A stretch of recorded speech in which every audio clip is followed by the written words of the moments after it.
দেখুন কত সুন্দর হয়েছে ঝুরি আমের আচারটা, দেখতে যা লাগছে খেতেও কিন্তু দারুণ।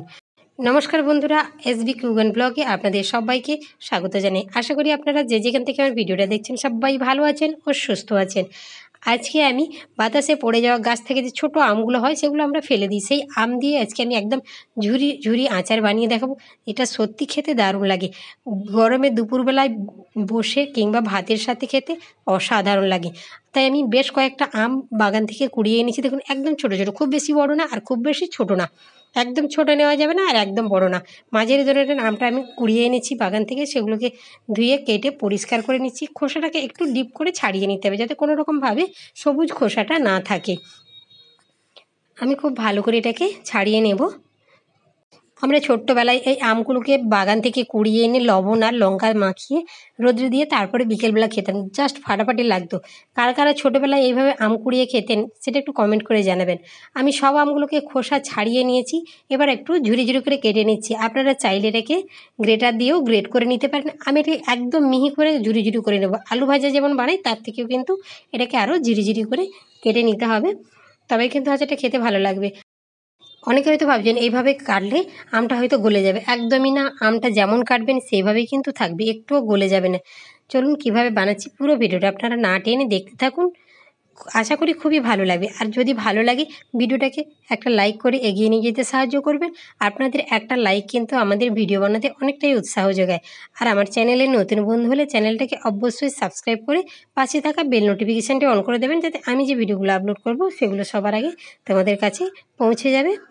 আমি গ্রেটারটা দেখালাম, গ্রেটারে যে বড় দানাটা থাকে সেটাতেই আপনারা গ্রেট করে নেবেন, মিহিটাতে করবেন না, তাহলে একদমই মিহি মিহি গ্রেড হবে। না হলে আপনারা বঁটি দিয়ে এইভাবে ঝিরিঝিরি করে কেটে নেবেন। আমার কাছে গ্রেটারের থেকে বঁটি দিয়ে কাটাটা খুব সহজ মনে হলো, সেই জন্য আমি বঁটি দিয়ে কেটে নিচ্ছি। আর এর বীজটাকে কিন্তু ফেলে দিতে হবে, বীজটাকে নেওয়া যাবে না। সবগুলোকে কেটে ধুয়ে পরিষ্কার করে নিয়েছি। কাটা আমটা আমি ওজন করেছিলাম, আমার হয়েছে 700 গ্রাম। এখানে আমি 700 গ্রামের জন্য নিয়েছি 200 গ্রাম চিনি। আমটা একটু আমার টক ছিল, সেই হিসাবে কিন্তু আমি 200 থেকে 250 গ্রাম চিনি নিয়েছি। দেখি কতটা লাগে। আপনারা দেখবেন আপনাদের আমটা যেভাবে মিষ্টি বা টক থাকে সেই হিসাবে কিন্তু আপনারা এখানে চিনিটা ব্যবহার করুন। আজকে আমি বানাচ্ছি ঝুরি আমের টক ঝাল মিষ্টি আচার। আমি এখানে নিয়েছি 250 গ্রাম মতো চিনি। চিনিটাকে খুব ভালো করে এইভাবে আমের সঙ্গে মিশিয়ে নেব। এখানে কিন্তু আমি লবণটা মেশাইনি, শুধু চিনিটাই দিয়েছি। এটা কিন্তু মনে রাখতে হবে আগে থেকে লবণ এর মধ্যে দেওয়া যাবে না, তাহলে কিন্তু আমটা অনেকটাই নরম হয়ে যাবে আর আমটা কিন্তু গোটা থাকবে না, একদমই গলে যাবে। এটাকে ঢেকে আমি আধ ঘন্টার জন্য রেখে দেবো। আধ ঘন্টা পর দেখুন চিনিটা কতটা জল হয়ে গেছে। এবার আমি কড়াইয়ের মধ্যে দিয়ে দিয়েছি আম আর চিনি জল, দিচ্ছি আমি 1/2 টেবিল চামচ হলুদ, আর ঝালের জন্য দিচ্ছি আমি 1/2 চামচ লঙ্কার গুঁড়ো। সব কিছুকে খুব ভালো করে মিশিয়ে নেব। মিশিয়ে নেওয়ার পর এটাকে আমি 10 মিনিট এইভাবে ফুটতে দেবো। লবণ কিন্তু প্রথম থেকেই দেওয়া যাবে না, প্রথমে বলেছি লবণ কিন্তু দেওয়া যাবে না, এখন লবণটা পরে দেবো। কখন দিচ্ছি আপনারা পুরো ভিডিওটা দেখতে থাকুন। এটাকে দিয়ে আমি 10 মিনিট এভাবে ফুটিয়ে নেব, ঢাকনা দেবো না। দেখুন 10 মিনিট ফোটানোর পর আমটা কত সুন্দর একটা কালার এসেছে, আর আম কিন্তু একটাও ভাঙেনি, পুরো আমগুলো সব গোটা রয়েছে দেখুন।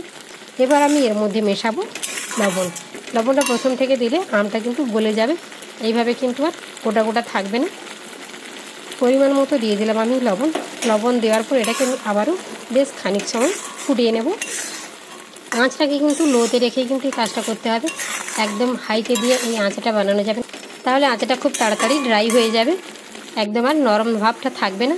দেখুন আবারও আমি লবণ দেওয়ার পর 5 মিনিট মতো ফুটিয়ে নিয়েছি, একদম লো টু মিডিয়াম আঁচে। দেখুন কত সুন্দর হয়েছে, আমটা কিন্তু একটুও গলে যায়নি, সুন্দর রয়েছে। এখানে আমি একটা ভাজা মশলা তৈরি করে নিয়েছি, এটা শুধুই 5 ফোড়ন। 5 ফোড়নটাকে হালকা করে ভেজে গুঁড়ো করে নিয়েছি, একদম মিহি গুঁড়ো করবে নি, একটু হালকা দানা দানা রেখেছি যাতে মুখে পড়লে আচারটা খেতে খুবই ভালো লাগে। এখানে কিন্তু আমি ভিনিগারটা ব্যবহার করে নিই, যেহেতু আচারটা আমি অল্পই বানাচ্ছি, এটা আমার 4-5 দিনের মধ্যেই শেষ হয়ে যাবে, সেই জন্য এটার মধ্যে আমি ভিনিগারটা আমি ব্যবহার করলাম না। আপনারা যদি এইভাবে বানিয়ে সারা বছর সংরক্ষণ করতে চান তাহলে ভিনিগারটাকে দিয়ে আরও 2 থেকে 3 মিনিট ফুটিয়ে নেবেন।